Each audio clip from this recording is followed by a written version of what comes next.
નમસ્કાર દર્શક મિત્રો, ખબર છે લાઈવમાં તમારું સ્વાગત છે। આજે લોકસભા 2024ની ચૂંટણીના પરિણામો જે જાહેર થયા એ હમણાં છેલ્લે સુધી 291 બેઠકો પર એનડીએ આગળ છે અને 234 બેઠકો પર ઇન્ડિયા ગઠબંધન આગળ છે અને 18 બેઠકો પર અન્ય પાર્ટી અને અપક્ષ એ આગળ છે। હવે આજે ઇન્ડિયા ગઠબંધનનું જે પરફોર્મન્સ છે એ ઘણું બધું સારું રહ્યું, કારણ કે બધા જ એક્ઝિટ પોલ એવું કહી રહ્યા હતા કે એનડીએની સરકાર બનશે, પરંતુ બહુમતી કોઈને મળી નથી। આજે સાંજે કોંગ્રેસના નેતા મલ્લિકાર્જુન ખડગેએ એક પ્રેસ કોન્ફરન્સ કરી, તો એ વખતે રાહુલ ગાંધી પણ સાથે હતા અને સોનિયા ગાંધી પણ સાથે હતા।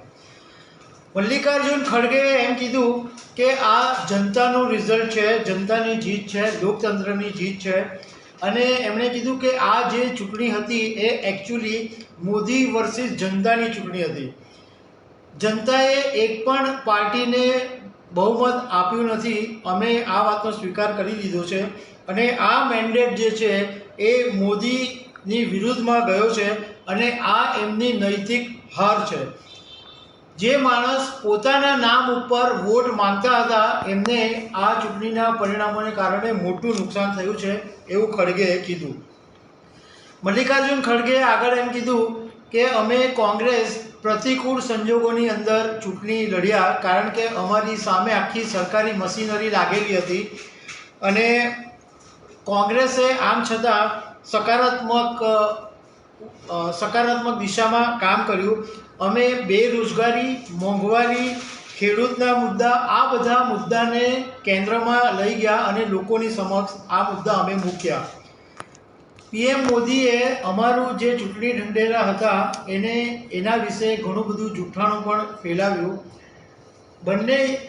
રાહુલ ગાંધીની બંને યાત્રાને કારણે અમે લોકોની સમસ્યા જાણી શક્યા અને જે અમારો ચૂંટણી ઢંઢેરો હતો એમાં અમે એ વાતને આધાર બનાવ્યો। સાથે ખડગેએ એમ કીધું કે ભાજપને એનો પોતાનો જ અહંકાર નડી ગયો છે અને સોનિયા ગાંધી, રાહુલ ગાંધી, પ્રિયંકા ગાંધી એમના અમને બહુ જ પ્રોત્સાહન મળ્યું એટલે અમે જીત મેળવી શક્યા। એ પછી રાહુલ ગાંધીએ પણ વાત કરી। રાહુલ ગાંધીએ કીધું કે આ અમારી માત્ર બીજેપીની સાથે લડાઈ નહોતી, અમારી આખી જે એજન્સીઓ છે સરકારી, ઈડી, સીબીઆઈ, એ બધી એજન્સીઓ સાથે અમારી લડાઈ હતી, કારણ કે અમિત શાહે આ આખું જે સરકારી તંત્ર હતું એ કેપ્ચર કરી લીધું હતું। અમારી લડાઈ બંધારણને બચાવવા માટે હતી। મને પહેલેથી ભરોસો હતો કે પ્રજા અમારી સાથે રહેવાની છે। અમે ઇન્ડિયા ગઠબંધનમાં પણ એક થઈને લડ્યા અને એકદમ ક્લેરિટી સાથે અમે નવું વિઝન આપ્યું છે। એમણે એમ કીધું કે અમે કોન્સ્ટિટ્યુશન સામે લડાઈ કરી, અમે અનામતના જે મુદ્દા છે એની પર આક્રમકતાથી લડાઈ કરી, ગરીબોના મુદ્દા પર લડાઈ કરી। સાથે સાથે પછી રાહુલ ગાંધીએ પ્રેસ કોન્ફરન્સમાં એમ કીધું કે તમે અદાણીના શેરો આજે જોયા શેર બજારમાં? પ્રધાનમંત્રી નરેન્દ્ર મોદી સાથે અદાણીનું સીધું કનેક્શન છે એ આજે ખબર પડી, કારણ કે શેર બજારની અંદર અદાણીની કંપનીના શેરોના જબરજસ્ત ગાબડા પડ્યા, એવું રાહુલ ગાંધીએ વાત કરી। હવે આ જે પ્રેસ કોન્ફરન્સની અંદર ખડગે અને રાહુલ ગાંધીએ જે વાત કરી એમાંથી 3 મુદ્દા સામે આવે છે। એક તો ખડગેએ જીતનું કારણ આજે બતાવ્યું કે જીતના કારણની અંદર એમણે એમ કીધું કે રાહુલ ગાંધીની જે બંને યાત્રા હતી, એક ભારત જોડો યાત્રા અને એક ભારત જોડો ન્યાય યાત્રા, અને એ ન્યાય યાત્રાને કારણે કરોડો લોકોને રાહુલ ગાંધી મળ્યા, એમની સમસ્યા જાણી અને એને કારણે અમે આખું અમારું એક ચૂંટણી ઢંઢેરો બનાવી શક્યા।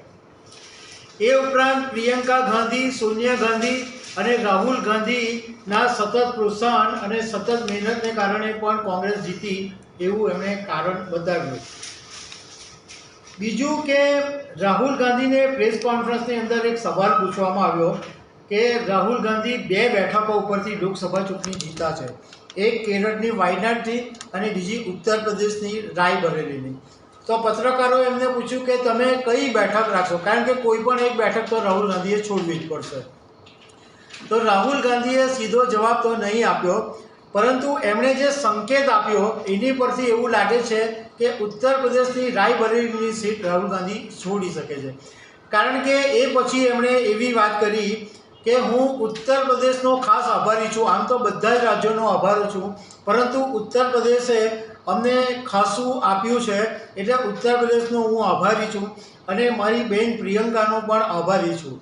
એટલે એવું માનવામાં આવી રહ્યું છે કે રાહુલ ગાંધી રાયબરેલીની સીટ જાળવી રાખશે અને વાયનાડની જે સીટ છે એ કદાચ છોડી શકે છે. રાહુલ ગાંધીને પત્રકારોએ સવાલ પૂછ્યો કે તમે સરકાર બનાવશો?